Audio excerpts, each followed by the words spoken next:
Imagine you are standing in the middle of a massive sports bar. You've got 20 huge 4K screens, and they are all playing different live games. Now imagine there is not a single millisecond of lag between any of them. Which is like wild to even think about. Right, exactly. Mhm. So how does the network handle that much extreme data without just instantly crashing? Well, today the mission of this deep dive is to answer exactly that.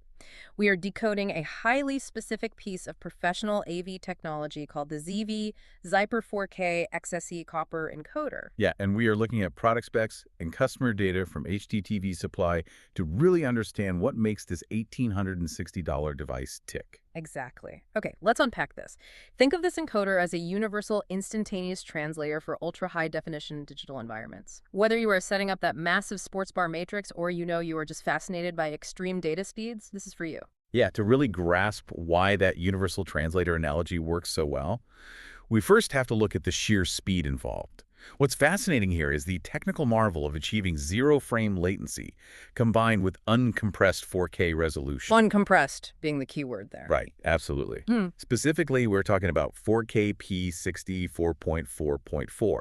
So that means the video is running at a buttersmooth 60 frames per second, and that 4.4.4 part means there is absolutely zero color compression. Wow, so every single pixel gets its full color data. Exactly. And this device is pushing all of that enormous visual data over a standard 10 gigabit copper Ethernet network. Oh, I actually have to push back on the physical limits of that for a second. Zero lag over 100 meters of standard Cat6 cable. I mean, I have seen 10 gig networks completely bottlenecked just transferring like heavy office files. Oh, for sure. We all have. So how is it physically possible to push uncompressed 4K video over that same wire without dropping frames or constantly buffering? It sounds less like networking and more like a teleporter for pixels. It is a great point. And it basically is a pixel teleporter. The reason it does not drop frames like a standard file transfer is really because of the underlying architecture. Right. It uses something specific, doesn't it? Yeah, it uses something called SDVoE. That stands for Software-Defined Video over Ethernet. So instead of just dumping a massive file onto the network to fight for space, SDVoE acts like a flawless digital traffic cop. Okay, so it perfectly organizes everything. Precisely. It organizes the AV signals into highly prioritized network data packets so the video stream never collides with anything else. And moving that video is really only part of the magic here because this device acts as the brain for an entire sensory ecosystem. Right, because it is handling a lot more than just the picture. Exactly. It manages multiple high-end integrations simultaneously, like embedded Dante audio. That is an industry protocol for sending uncompressed, perfect audio over standard IP networks. Which is huge on its own. Oh, yeah. And it has full USB 2.0 support driven by an internal Icron chipset so you can control keyboards or mice from miles away. Plus, it has the raw processing capacity to run massive 15 by 15 video walls. Or even a multi-view setup of 19 different sources on a single screen, right? Here's where it gets really interesting. How does it actually juggle uncompressed video and that Dante network audio and 60-watt USB-C charging? It is a ton of data. And let's not forget HDCP 2.3, which is heavy anti-piracy security encryption. How does it do all that at the exact same time without creating a massive digital traffic jam? Well, again, that SDVU traffic cop's doing the heavy lifting on that dedicated 10 gigabit pipeline. But this actually brings up a massive shift in the industry, because this hardware organizes video and audio and encryption and power perfectly over a network. Setting it up is incredibly complex. Right. You are no longer just plugging a simple HDMI cable into the back of a TV. Yeah, not at all. You are architecting a high-speed IT data network.